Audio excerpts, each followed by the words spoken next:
बाड़मेर से जबरदस्त जीत दर्ज करने वाले कांग्रेस के प्रत्याशी उम्मीदवार बेनीवाल हमारे साथ है, सांसद बन गए। पहले तो आपको शुभकामनाएं। धन्यवाद भाई साहब, आपको भी और पूरी जनता को धन्यवाद। सबकी निगाहें आपके एरिया पे थी कि क्या होगा चुनाव का माहौल। रविंद्र सिंह भाटी एक तरफ, दूसरी तरफ केंद्रीय मंत्री कैलाश चौधरी और तीसरी तरफ आप। भी जनता ने मन बना लिया था पहले ही, जब से नाम फाइनल हुआ था, टिकट फाइनल की कांग्रेस पार्टी की तरफ से, उसी दिन से जनता ने मन बना लिया कि इस बार कांग्रेस पार्टी को जिताना है और भाई के ऊपर आशीर्वाद देना है। और बाकी चुनाव के दौरान बहुत ही भ्रमक प्रचार बहुत हुए, किस बार कई बड़े प्लेटफार्मों का मिसयूज भी हुआ और बहुत भय और भ्रांति का माहौल पैदा किया, लेकिन जनता समझ चुकी थी और जनता ने सही और सटीक निर्णय किया। सही से निर्णय किया जनता ने। यह जनता ने अपने बता भी दिया था अपने फैसले में 4 तारीख को। आपकी जीत आपके हिसाब से रविंद्र सिंह भाटी पे ज़्यादा थी या कैलाश चौधरी पे? ये जीत जनता के मन की जीत है, अच्छाई की जीत है, सच्चाई की जीत है, थार के भाईचारे की जीत है और जनता की मेहनत की जीत है।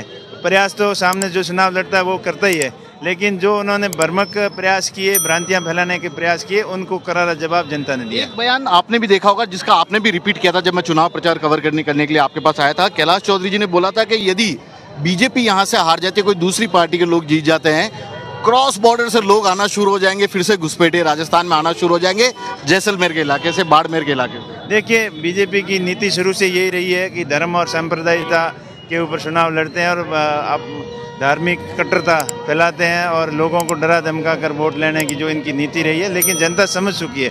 बॉर्डर तो इतने दिन अभी 10 साल से बीजेपी की सरकार थी, 5 साल पहले रही है, तो इतने 60 साल कांग्रेस का ही राज रहा, तो 60 साल के अंदर कौन से बॉर्डर पार करके आ गए। ये लोगों को गुमराह करने का उनका तरीका है, इनकी एक मोनोपोली है, उनकी ऐसी थिंकिंग ऐसी है, सोच ऐसी है। उस सोच का करारा जवाब जनता ने दिया। जनता ने बाड़मेर, जैसलमेर की, बालोतरा की जनता ने बीजेपी को सिरे से खारिज कर दिया। एक और जो बार बार आरोप लगा रहा है कि कुछ न कुछ राजस्थान कांग्रेस में सही नहीं है, 2 बड़े नेता खींचतान चल रही है। आपके इलाके में ऐसा कुछ नजर आएगा? अशोक जी, सचिन पायलट जो अलग अलग काम कर रहे थे, या सब एकजुट थे? नहीं, बिल्कुल एकजुट थे, संगठित थे और मन से सब ने तन मन धन से सहयोग किया और मिल के चुनाव लड़ा, तब जीत हासिल हुई। और कुछ कमियां कहीं पे रह गई होगी तो उसके बारे में मुझे कोई विस्तृत जानकारी नहीं है। मेरा प्रयास रहेगा कि कांग्रेस पार्टी संगठित हो, मजबूती के साथ में सब मिलकर देश के अंदर अच्छा सुशासन दें और प्रदेश और देश के अंदर आने वाले समय में कांग्रेस की सरकारें हों। आपकी पार्टी के प्रदेश अध्यक्ष गोविंद सिंह डोटासरा ने कुछ देर पहले एक बात बोली थी कि 18 मोहरिये बोलने थे, यानी कि 18 सीटों पे जीत मिलनी थी लोकसभा की, 11 पे मिल पाई, कसक बाकी रह गई। आपको भी लग रहा है कि दूसरे आपके आसपास के इलाकों में कुछ इस तरह से, मारवाड़ खास तौर पर आपसे लगा? बिल्कुल, 6-7 सीटों के ऊपर कुछ कमियां रहेगी, तालमेल की कमी रहेगी, कुछ प्लानिंग की रहेगी, वो जो संयोग की बात है, कुछ समीकरण ऐसे ही बन गए।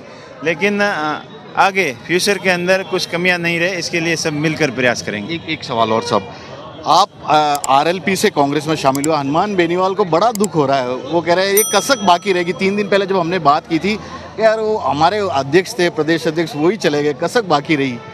क्या नहीं, ऐसा कुछ नहीं। बीजेपी का कांग्रेस का और आरएलपी का गठबंधन था और गठबंधन के तहत सब मिलकर चुनाव लड़े और सबकी जीत हुई। हमारी जीत भी हनुमान जी की जीत है, उनको तो खुशी हुई। वैसे तो मीडिया के बारे में आपको क्या बोला क्या नहीं बोला मैंने सही ढंग से सुना नहीं, लेकिन मन से वो बहुत संतुष्ट है, बहुत खुश है कि कांग्रेस और आरएलपी के गठबंधन की वजह से 11 सीटें जीती और थोड़ी और मेहनत करते तो 18 सीटें जीत जाते। ये उनके मन में थोड़ा सा खटास है, कहीं न कहीं कमी रह गई। आखिरी सवाल, आपका एरिया सबसे ज़्यादा विकास की वहाँ जरूरत है, रेगिस्तानी इलाका, चाहे बाड़मेर की बात करूँ, जैसलमेर की करूँ, क्या क्या योजनाएं प्राथमिकता के साथ आप करना चाहेंगे? क्योंकि देखिए, आपके यहाँ से 10 साल केंद्रीय मंत्री रहे हुए हैं, फिर भी नहीं हुआ था काम, कई आप बोल भी रहे थे, क्या बाकी रह गया, क्या करना, प्राथमिकता क्या रहेगी? देखिए, पानी की है, जो वेस्टर्न कैनाल परियोजना जो लंबे समय से मामला लंबित है, लोगों की डिमांड है और पूर्ववर्ती सरकारों कुछ प्रयास भी किए, आपसी तालमेल के अंदर और स्टेट के अंदर एक सरकार नहीं होने की वजह से पिछले टर्म में वो नहीं हो पाई थी। मेरा सबसे पहला प्रयास रहेगा कि वेस्टर्न कैनाल, पश्चिमी कैनाल, राजस्थान कैनाल योजना जल्दी से जल्दी शुरू हो और राजस्थान के हिस्से का पानी मिले। इसके साथ साथ एजुकेशन के क्षेत्र में डेवलप हो और गांव ढाणी के आखिर छोर तक बैठे किसान के बेटों को अच्छी से अच्छी शिक्षा मुहैया कैसे हो, इसके लिए प्रयास करूंगा।